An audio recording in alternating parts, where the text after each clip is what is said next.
Hello વિદ્યાર્થી મિત્રો, આજે આપણે નામાના મૂળ તત્વ વિશે અભ્યાસ કરવાનો છે.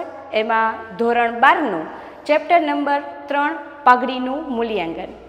ગયા લેક્ચરમાં આપણે શીખી ગયા છીએ કે બધી રીત કઈ રીતે થશે. સરેરાશ નફાની રીત આવી ગઈ, ભારિત સરેરાશ નફાની રીત આવી ગઈ, અધિક નફાની રીત આવી ગઈ, નફાના મૂડીકરણની પદ્ધતિ.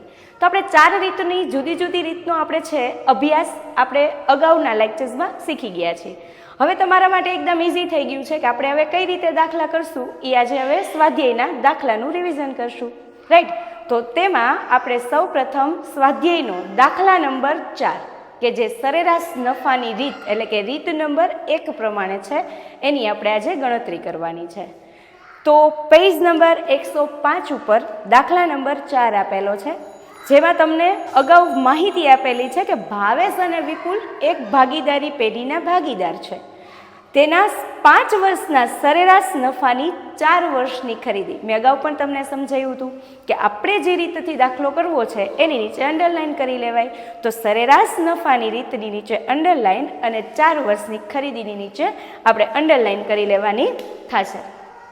તો હવે આપણી પાસે અહીંયા આપેલું છે કે 2011 અને 12માં નફો 1 લાખનો છે, 2012 અને 13માં 1,10,000નો નફો છે, 2013 અને 14માં 1,80,000નો નફો છે, 2014 અને 15માં 2 લાખનો નફો છે અને 2015-16માં 1,50,000નો નફો છે. આમાં તમને જોતા ખ્યાલ આવશે કે નફો જ આપેલો છે. આમાં 2 રીતના દાખલા આપણે અગાઉ અભ્યાસ કર્યો હતો, બરાબર છે. એમાં શું શીખાતા આપણે? એક નફો હતો અને એક નફો અને ખોટ બંને સાથે આપેલા હતા, બરાબર. તો સરેરાશ નફામાં એકદમ ઇઝી કે જે સરાસરી કરી નાખવાની, એટલે કે જેટલા વર્ષનો નફો આપ્યો છે એનો સરવાળો કરશું. તો અહીંયા આપણે આપેલો છે 1 લાખ, 1,10,000, 1,80,000, 2 લાખ અને 1,50,000, એટલે ટોટલ આવશે 7,40,000, રાઈટ.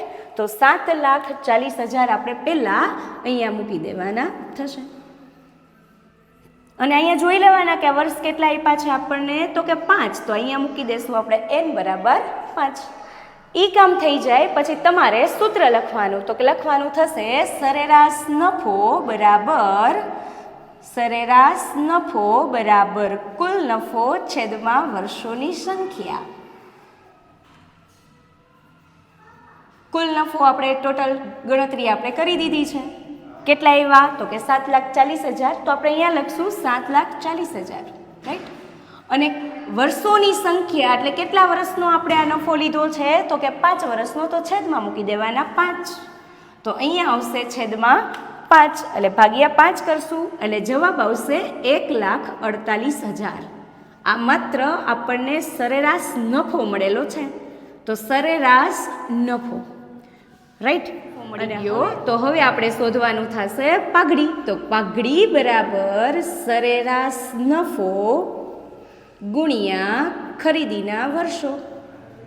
ખરીદીના વર્ષો મેં તમને અંડરલાઈન એટલે જ આપણે એડવાન્સમાં કરી લીધી. અને ભૂલ અહીંયા થઈ છે કે જો અહીંયા 5 વર્ષની ખરીદી હોય તો અહીંયા 5 લખાઈ જતા હોય, એવી ભૂલ થતી હોય છે. તો હવે પહેલાં શું લખવાનું થશે? 1,48,000 આપણે સરેરાશ નફો આવ્યો, તો 1,48,000 લખી નાખો. અને અહીંયા ખરીદીના વર્ષ છે એ પ્રશ્નમાં તમને આપ્યા છે 4, તો તમારે લખવાના થશે 4. ખાસ ધ્યાન રાખવાનું કે ઘણા વિદ્યાર્થી મિત્રો અહીંયા 5 લખી નાખે છે. શેના? તો કે આ 5 વર્ષ આપ્યા છે ને એના.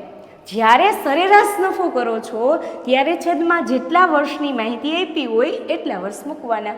પણ જ્યારે અહીંયા ખરીદીના વર્ષો લખો ત્યારે પ્રશ્નમાં આપણે અંડરલાઈન કરી હોય કે 4 વર્ષની ખરીદી, તો આપણે 4 વર્ષની ખરીદી સાથે ગુણાકાર કરશું, બરાબર. તો 1,48,000 ગુણ્યા 4 એટલે જવાબ આવશે 5,92,000. ચાલો વિદ્યાર્થી મિત્રો, તો આજે આપણે આ અત્યારે જે દાખલો શીખ્યા એમાં શું હતું? માત્ર નફો જ. ચાલો હવે આપણે દાખલા નંબર 5 જોશું, જેમાં તમને વિગત આપી છે કે 2013-14માં 60,000 નફો છે, 2014-15માં 80,000 નફો છે, 2015-16માં 20,000ની ખોટ ગઈ છે, જ્યારે 2016 અને 17માં 30,000નો નફો છે. આગલા દાખલામાં અને આ દાખલામાં ફેર એટલો છે કે ઓલામાં નફો આપેલો હતો આગલા દાખલામાં, અને અત્યારે જે આપણે દાખલો કરીએ છીએ એમાં ખોટ આપેલી છે. નફો હોય એ પ્લસ કરવાનો અને ખોટ હોય એ માઇનસ કરવાનું. તો સૌ પ્રથમ આપણે 60,000માં 80,000 પ્લસ કરશું, ત્યારબાદ 20,000 માઇનસ કરશું અને ત્યારબાદ 30,000 શું કરશું? પ્લસ કરશું. એટલે જવાબ આવશે 1,50,000. આ થઈ જાય પછી તમારે શું મૂકવાનું? તો કે સૂત્ર મૂકવાનું. સૂત્ર છે સરેરાશ નફો, ભલે ખોટ હોય તોય પ્રશ્નમાં તો શું લખવાનું? સૂત્ર તો એ જ લખવાનું થશે કે સરેરાશ નફો બરાબર કુલ નફો છેદમાં વર્ષોની સંખ્યા. કુલ નફો છેદમાં વર્ષોની સંખ્યા. તો કુલ નફો કેટલો થયો? તો કે 1,50,000નો, તો અહીંયા મૂકશું આપણે 1,50,000 છેદમાં કેટલા વર્ષની માહિતી આપી છે? તો કે 4 વર્ષની માહિતી આપી છે, તો છેદમાં મૂકવાના થશે 4. તો એકદમ સિમ્પલ છે. તો જવાબ આવશે 37,500. ચાલો, આ આપણને મળે છે સરેરાશ નફો. સરેરાશ નફો શોધાઈ જાય પછી આપણે શોધવાની થશે પાઘડી. તો પાઘડીનું સૂત્ર શું થશે? તો કે પાઘડી બરાબર સરેરાશ નફો ગુણ્યા ખરીદીના વર્ષો. હવે સરેરાશ નફો આપણે ઉપર શોધી લીધો છે. કેટલો આવે છે? તો કે 37,500 ગુણ્યા ખરીદીના વર્ષો. તો ટેક્સ્ટ બુકમાં આપણને આપ્યા છે, એની નીચે ખાસ અંડરલાઇન કરી લેજો કે 5 વર્ષની ખરીદી છે, રાઈટ? તો તમારે ગુણ્યા કરવાના થશે 5. એટલે ફાઇનલ આન્સર આવશે 1,87,500. તો આ આપણને શું મળી ગયું? પાઘડી. તો આ રીત છે આપણી પહેલી સરેરાશ નફાની રીત. એમાં આપણે એક દાખલો હતો એ નફાવાળો હતો અને એક દાખલામાં નફો ખોટ બંને સાથે આપેલા હતા. તો વિદ્યાર્થી મિત્રો, આજનો સેશન તમને કેવો લાગ્યો એ કમેન્ટમાં જરૂર જણાવશો અને જો વિડીયોને પસંદ આવ્યો હોય તો બીજા વિદ્યાર્થી મિત્રો સાથે પણ શેર કરજો, જેથી કરીને આપણે વિદ્યાર્થી મિત્રોને પણ મદદરૂપ થઈએ.